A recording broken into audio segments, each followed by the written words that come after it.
First off, congratulations on this role, man. You kicked some butt. That must have been fun. It was very fun. Yeah. When you read this script, I wanted to know what your first reaction to it was.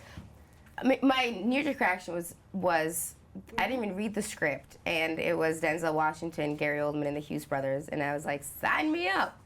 And then I read the script. It was one of those things where I didn't think I was gonna get it. I fought for it, assuming that I was just gonna go in and have fun and really truly not be a part of this film.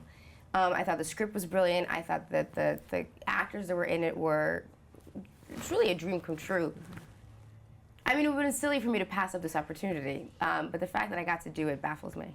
What I love, what baffles you? Are you kidding? You're such a great actress. Well, thank you, but now it's one of those parts that comes around very often, let alone to be able to be in the scene with Denzel Washington and work with him for 3 months. The opportunity doesn't come around that often. So the fact that I was given at the age of 25, I am pretty happy. When you look at exactly the people that you're working with in this, especially you have Denzel on one side of you and Gary Oldman on the other side of you, how can you not learn from these people?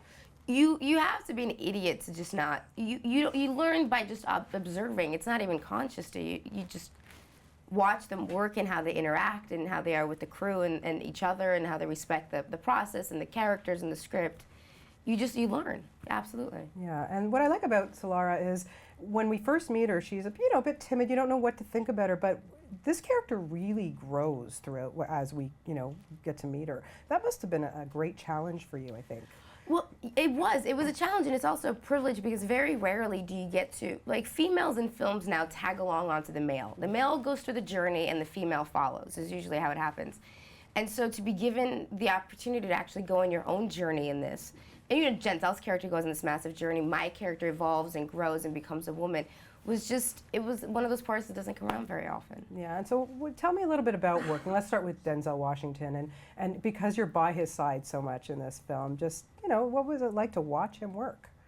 It was great. It's one of those things where you almost forget that you're next to Denzel Washington after a certain period of time, that it's just, a guy you work with, and it's somebody that, is just a brilliant actor. But yeah, once in a while I think I have to step back and be like, I need to appreciate what I have in front of me. Yeah, and did you find that because in the film he's, he kind of takes you on as a bit of a father figure in a way, was it kind of like that on set as well? I mean, yes and no. He's very protective, and he was very welcoming and very warm, which I appreciate, because easily he could be very intimidating.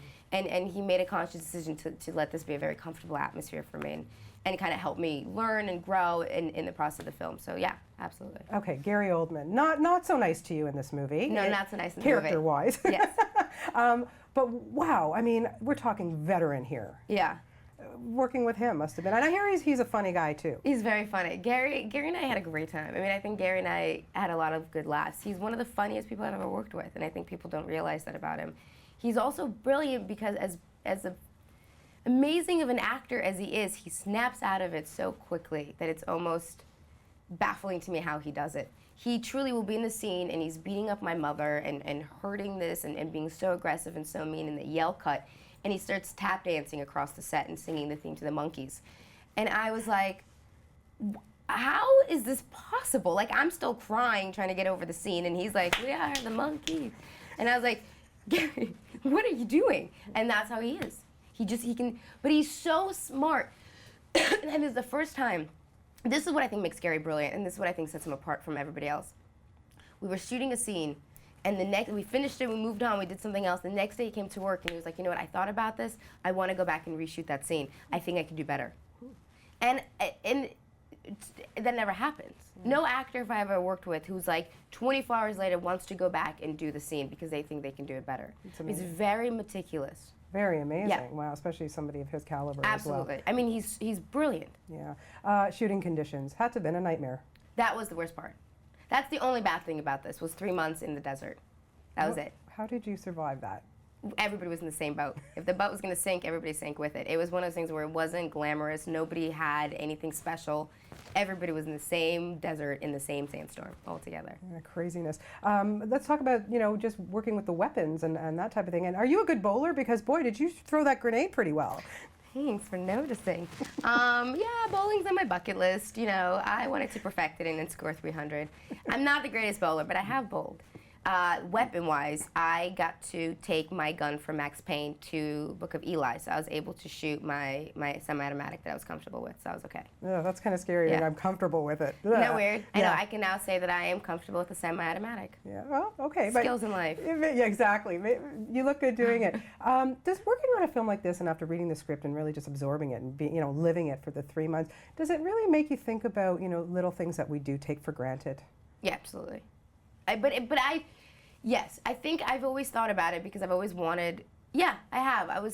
There's one phrase that I've lived by for as long as I can remember, probably about 15 years, and it all has to do with just appreciating what you have. And yeah, I think this movie made me think a lot more about it. Yeah, totally. I thought about it a lot after I watched it as well. Hughes Brothers. Now, when you have, not only directors, that are splitting the bill here, but they're twins. Mm-hmm. Okay, who does what? Who do you listen to? Who fights with who? Tell me their process. It's brothers. I mean, I don't know. Have you ever hung out with two brothers? There could be any siblings. They're crazy. Let alone twins. These two are brilliant. They're brilliant directors, and they fill each other's gaps like I've never seen. I will give them credit. I think through trial and error, they learned that they can't both go at an actor at the same time. You just can't both go in with notes together because you don't know who's coming from which end. So what they do is they're in a tent, they watch, they collaborate, they discuss notes, and then one gets sent out to deliver the notes. So it does make things a little easier.